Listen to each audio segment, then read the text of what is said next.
All right, so if you've decided that you're going to make your pair of mugs using the slab construction method and perhaps using the templates that I've provided you with, then I need to show you how to make a slab at home. We've been using the slab roller at school, and so you really haven't learned how to hand roll a slab.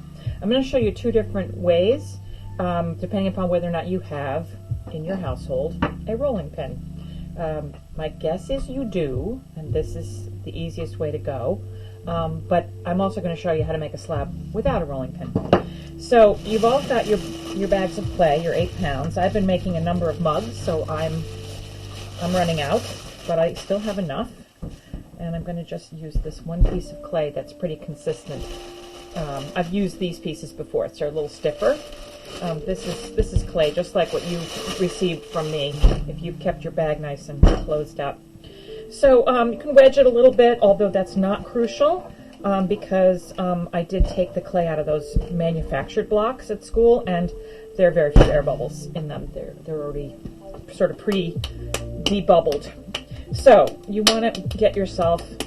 You might find that the outside of the clay, when you pull it out of the bag, it's got a lot of moisture on it, so you may want to just manipulate the clay in your hands to get all that condensation off the surface. And then you want to start with, pretty consistent shape, not not things sticking out all over the place, but a compressed, closed object like this, okay? And then you're going to bang it down on your table.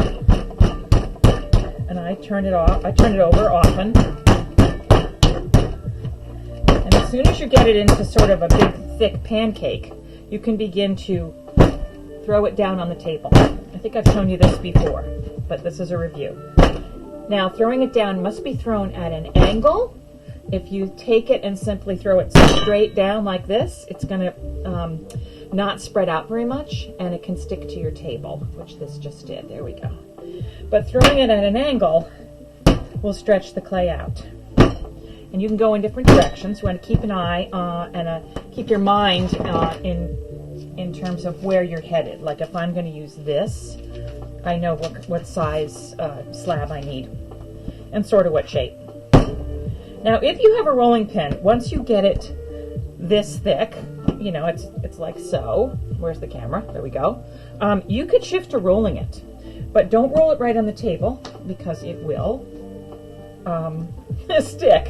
So I'm going to use paper towel because I know you have that. I do have cloths here in my studio, but you do not. So paper towel will do. So the idea when you roll with a rolling pin is that you want to roll and lift when you get to the edges. Roll and lift. Roll and lift. You don't want to be rolling off the end like so, because you see what happens. You get this really tiny skinny edge. You don't want that. You want a consistently thick slab. So that's why when you get to the end of your slab, you lift rather than letting it just drop off onto the table.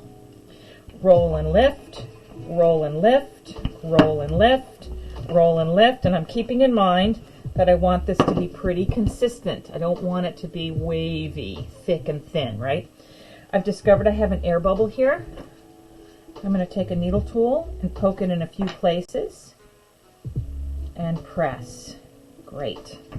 Okay, after I've rolled it a bit, I'm going to turn it over because it stretches better when you turn it several times. I've got this paper towel. As a matter of fact, that's getting kind of wet. I've got paper towel that comes in these select size sheets, and I kind of wish I didn't because I've got a nice big slab here. Okay, roll and lift, roll and lift. You get the idea until it gets to the thickness you want. All right, so say you don't have a rolling pin. Let's go back to our tossing at an angle. If you just keep on tossing it and stretching it, it will get to the right thickness. And that thickness should be about 3/8 of an inch. Again, I keep in mind that this is what I need. Okay, I'm in pretty good shape, but it feels a little thick to me. If it begins to stick, it just means you need to drop it in a different part of your table. And you can do this on the kitchen table. Remember, clay is non-toxic, and it wipes up beautifully with soap and water. So, all right, this is feeling pretty good. I'm going to do one more, and then let's see what we've got. So if I cut here, I'm going to put this on here, and let's cut over here. Can you see? You can. Okay. I'm going to rough cut it actually. I'm not going to cut it right on the, and that's pretty good, right? That's a good thickness. That's about 3/8 of an inch. Might be close to a 1/2 inch, but don't get any thicker than that or you'll have a really heavy mug. All right, that is how you create a slab, either by tossing it, or if you're lucky enough to have a slab roller, a rolling pin, you can use that.